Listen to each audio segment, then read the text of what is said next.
Don't be discouraged. Try it again. And there's so many times in the Bible that we could use this don't be discouraged, try it again ideology.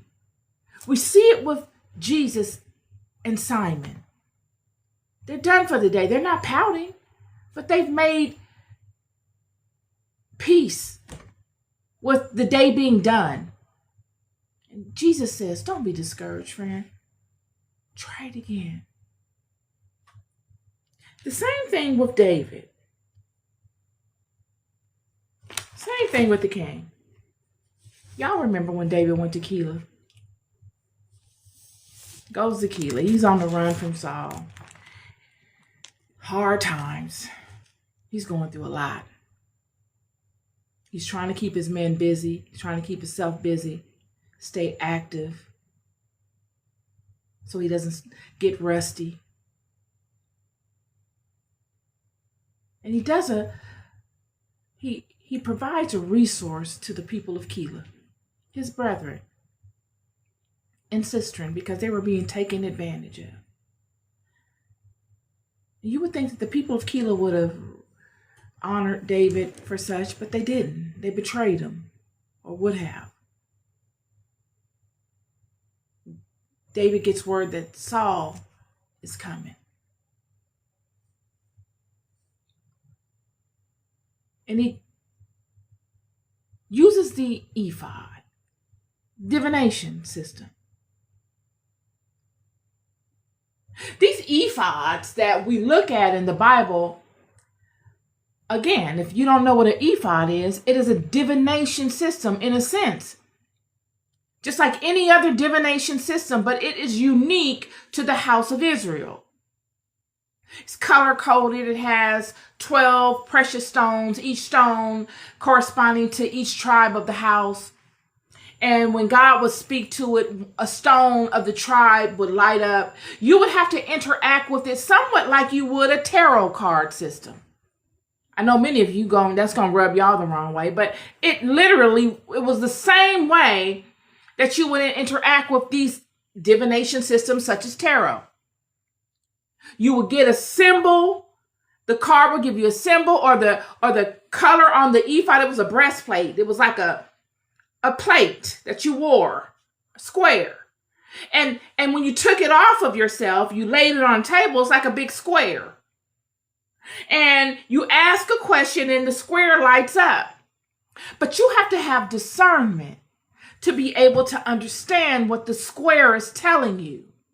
Because it doesn't say a sentence. You've got to piece it together by way of your discernment. That's why I use tarot, because it's the same way with that system. David knows that Saul is coming. It's a high impact moment. This is life and death for David and his brethren. And he consults the ephod. All throughout David's walk is all he had. God never came upon David face to face. God never came upon David in a dream. David didn't have a priest while he was on the run. All he had was at one time the Ark of the Covenant after he overcame. But while he was on the run, all he had was the ephod, friend. That's it. And David, I'll read it.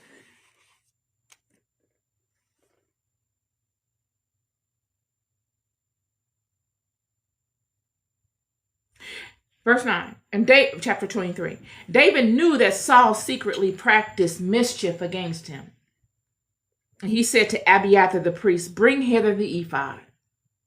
Then said David, O Lord God of Israel, thy servant hath certainly heard that Saul seeketh to come to Keilah, to destroy the city for my sake.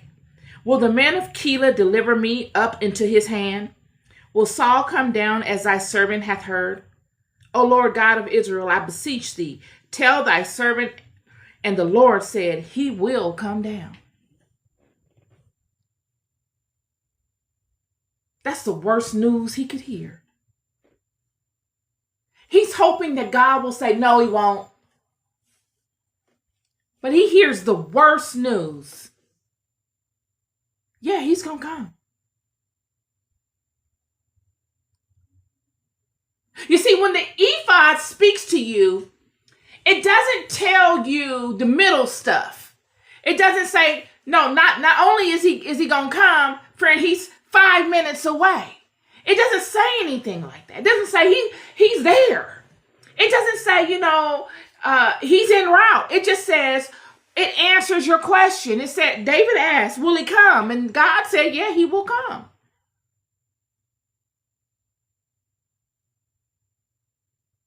Worst thing.